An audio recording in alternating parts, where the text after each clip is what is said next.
ሰላም ጤና ይስጥልን ክቡራን አድማጭ ተመልካቾቻችን ከዜና 24 ሚዲያም የረፋዱን መደመጥ ያለባቸውን ልዩ መረጃዎችን አሰናድተን ቀርበናል። ክቡራን አድማጭ ተመልካቾች ይህን ቪዲዮ ላይክ እና ሼር ቻናሉን ሰብስክራይብ በማድረግ እንድትጀምሩ በትህትና ጠይቃለሁ። በቀጥታም በሀገር ውስጥ ጉዳዮች ጀምራለሁ።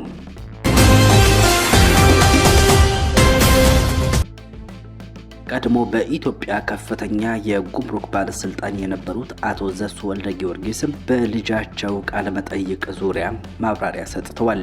የቀድሞ የጉምሩክ ከፍተኛ ባለስልጣን አቶ ዘሱ ወልደ ጊዮርጊስ ልጃቸው በለንደን በወር ከ35,000 እስከ 40,000 ዶላር እንደምታወጣ መናገሯ ይታወሳል።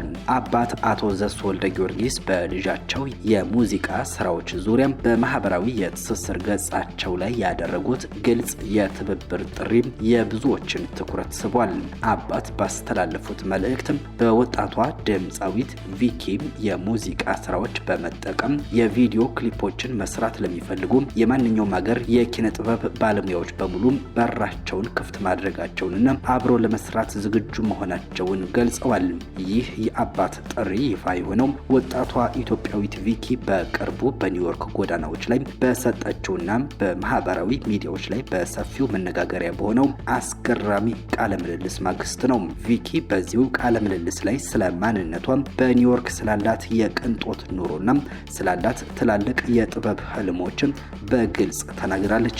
ትውልዷ ከኢትዮጵያ መሆኑን የገለጸችው ቪኪ ዘሱ በዓለም ታዋቂዋ ኒውዮርክ ከተማ መኖር ከጀመረች 2 ዓመት ተኩል መቆጠሩንና በከተማዋ ኑሮ ፍጹም መማረኳን ገልጻለች።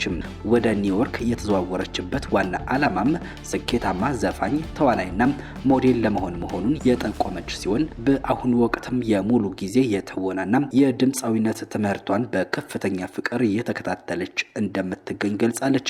ቪኪ በኒውዮርክ ስላላት ወጪ ስትጠየቅ በሰጠችው ምላሽ ለቤት ኪራይ፣ ለገበያም፣ በሳምንት ጥቂት ቀናት ለመዝናናት፣ ለቴኒስ ስፖርትና ለስፓ አገልግሎቶች በአጠቃላይ በወር እስከ 35,000 የአሜሪካ ዶላር ገደማ እንደምታወጣ በመናገር ብዙዎችን አስገርማ ነበር። ይህንን ከፍተኛ መጠን ያለው ገንዘብ እንዴት እንደምታገኘው ለቀረበላት ጥያቄም ዝም ብዬ በአስተሳሰቤ እውን አድርገዋለሁ የሚል ሚስጥራዊና አወዛጋቢ ምላሽን ሰጥታ ነበር። በተጨማሪም በከተማዋ ስላለው የፍቅር ጓደኝነት ወይንም ዴቲንግ በጣም አዝናኝ መሆኑን በመግለጽ ማንኛውም ሴት በሀያዎቹ የእድሜ ክልል ውስጥ እያለች ይህንን የኒውዮርክ የዴቲንግ ልምድ እንድትሞክረው መክራለች። በመጨረሻም ለተመልካቾች ባስተላለፈችው የህይወት ምክር ዜጎች ህልማቸውን እንዲከተሉ እምቢታን ወይንም አይ የሚለውን ቃል እንደ መጨረሻ መልስ ፈጽመው እንዳይቀበሉ መቼም ቢሆን ተስፋ ሳይቆርጡ የቻሉትን ያህል ትልቅ ህልም ማለም እንዳለባቸው በጥብቅ አሳስባለች። ይህ የወጣቷ ድምፃዊትና ሞዴል ቪኪም በኒውዮርክ የምታሳየው ድፍረትና ትልቅ ህልም ከአባቷ ከአቶ ዘሱ ወልደ ጊዮርጊስ የሙዚቃ ትብብር ጥሪ ጋር ተዳምሮ በውጭ ሀገር የሚኖሩ ኢትዮጵያውያን ወጣቶች በጥበቡ ዓለም ተጽዕኖ ለመፍጠር እያደረጉት ስላለው የላቀ ጥረት ትልቅ ማሳያ ተደርጎ ተወስዷል።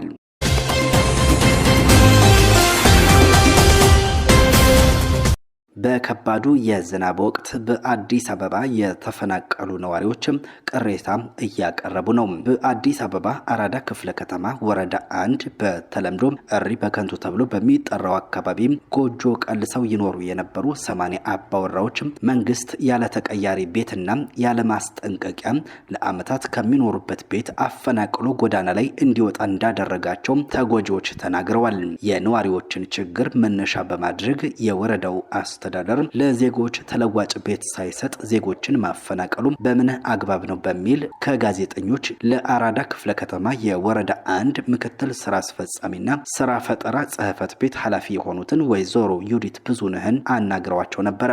ኃላፊዋ ወረዳችን ግንቦት 11 2014 ዓ.ም ህግ የማስከበር ስራ ሰርቷል፣ ህገወጥ ቤቶችን አፍርሷል ካሉ በኋላ በቀድሞ ቀበሌ 15 አሁን ብሎክ 3032 የሚባለው ቦታ መንግስት ቦታውን ለልማት ስለሚፈልገው የግልና የቀበሌ ቤቶችን እንዲሁም የንግድ ቤቶችን ከ6 ዓመት በፊት እንደ አቅማቸው አስተናግደን መሸኛ ሰጠን ከወረዳችን ሸኝተናል ሲሉ ተናግረዋል።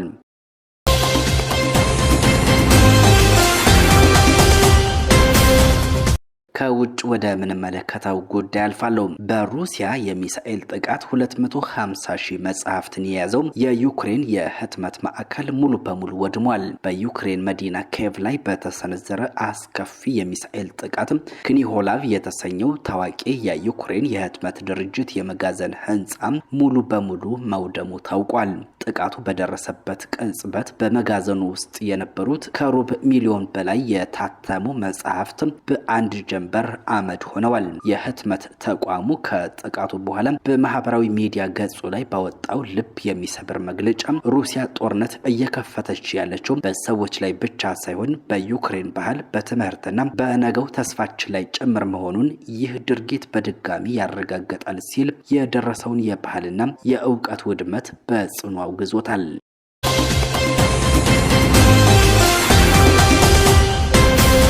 አሜሪካ በኢራን የኒኩሌር ጣቢያ ላይ ጥቃት ማድረሷ ተገልጿል። ቴሄራንም በጽኑ አውግዘዋለች። የኢራን የአቶሚክ ኢነርጂ ድርጅት የአሜሪካ ጦር በደቡብ ምዕራብ ሁስታን ግዛት ውስጥ በመግባት ላይ በሚገኘው የዳርሆቪን የኒኩሌር ኃይል ማመንጫ ጣቢያ ላይ የአየር ድብደባ መፈጸሙን ይፋ አድርጓል። ተቋሙ በማህበራዊ ገጹ ባወጣው መግለጫ ዓለም አቀፍ የጥበቃ ቁጥጥር በሚደረግበትና ለሰላማዊ ሰዎች እየተገነባ ባለ የኒኩሌር ተቋም ላይ የተፈጸመው ጥቃት ግልጽ የሆነ ዓለም አቀፍ ሕግ ጥሰት ነው ሲል ድርጊቱን በጽኑ ኮንኖታል። ይህ በዶናልድ ትራምፕ አስተዳደር ትዕዛዝ የተሰነዘረው ጥቃት በሁለቱ ሀገራት መካከል የተቀሰቀሰውን መጠነ ሰፊ ወታደራዊ ፍጥጫ ይበልጥ ያባባሰው መሆኑ ተገልጿል። አሜሪካ ጥቃቱን የሰነዘረችው በዮርዳኖስ በሚገኘው ወታደራዊ ሰፈር ላይ በደረሰባት ጥቃት የአሜሪካ ወታደሮች መገደላቸውን ተከትሎ ለመበቀልና የኢራንን ወታደራዊ አቅም ለማዳከም መሆኑን የአሜሪካ ማዕከላዊ እዝ አስታውቋል። በጉዳዩ ላይ መግለጫ የሰጠው ዓለም አቀፍ የአቶሚክ ኢነርጂ ኤጀንሲ በበኩሉ ጥቃት የተሰነዘረበት የዳርሆቪን የኒኩሌር ጣቢያም ገና በቅድመ ሁኔታ ደረጃ ላይ የሚገኝና ምንም አይነት የራዲዮ አክቲቭ ወይንም የኒኩሌር ቁስ ያልነበረው መሆኑን አረጋግጦ በጥቃቱ ምክንያት ሊከሰት የሚችል የጨረር አደጋ እንደሌለ አስታውቋል። በአካባቢው ያለው ውጥረት ከፍተኛ ደረጃ ላይ በመድረሱ የተነሳም ሁለቱ ወገኖች በኒኩሌር ተቋማት ዙሪያ ከማንኛውም ወታደራዊ እርምጃ እንዲቆጠቡ አቅርቧል።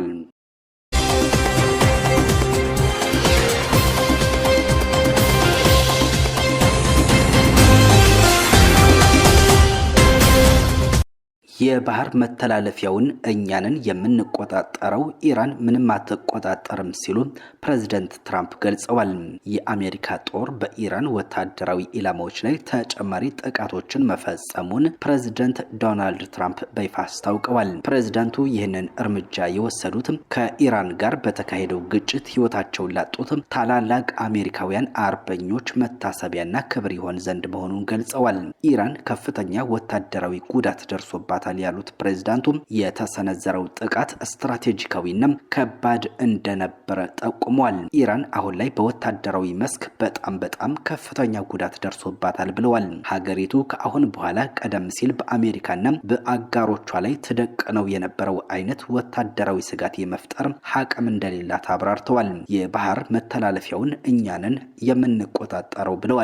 የቀጠናውን የባህር ላይ የበላይነት በተመለከተ ፕሬዝዳንት ትራምፕ ጠንከር ያለ መልእክትና አስተላልፈዋል። የባህረ ሰላጤው ቁልፍ የንግድ መተላለፊያ መስመር ሙሉ በሙሉ እኛንን የምንቆጣጠረው፣ እነሱ አሁን ላይ ምንም የሚቆጣጠሩት ነገር የለም፣ አቅም አጥተዋል ሲሉ የዋሽንግተንን የቀጠናው የበላይነትን አውጀዋል። ይህ የባህር ላይ መተላለፊያ መስመር ለዓለም አቀፍ የነዳጅ ንግድ ወሳኝ በመሆኑ በአሜሪካ ቁጥጥር ስር መዋሉ ትልቅ የጂኦፖለቲካ ለውጥ መሆኑን አመላክተዋል። ፕሬዝዳንቱ ዋሽንግተን በኢራን የኒኩሌር ፕሮግራም ላይ ያላትን ጽኑ አቋም በድጋሚ አንስተዋል። ኢራን በምንም አይነት ሁኔታና መስፈርት የኒኩሌር መሳሪያ ባለቤት ልትሆን አትችልም፣ አንፈቅድም ሲሉም የኒኩሌር መሳሪያ የማበልጸግ ህልማቸውን የአሜሪካ መከላከያ ኃይል እንደሚያከሽፈው ዝተዋል። በመጨረሻም በመካከለኛው ምስራቅ የሚታየው ይህ ውጥረት በአሜሪካ የስለላና ወታደራዊ መዋቅር አማካኝነት በቅርበት እየተከታተሉት መሆኑንና ማንኛውንም አይነት የጸረ ጥቃት ሙከራ ለመመከት ዝግጁ መሆናቸውን በመግለጽ መግለጫቸውን አጠቃለዋል። ክቡራን አድማጭ ተመልካቾች የሰዓቱ መረጃዎቻችን የተከታተላችኋቸውን ይመስሉ ነበረ። በሰላም ዋሉ።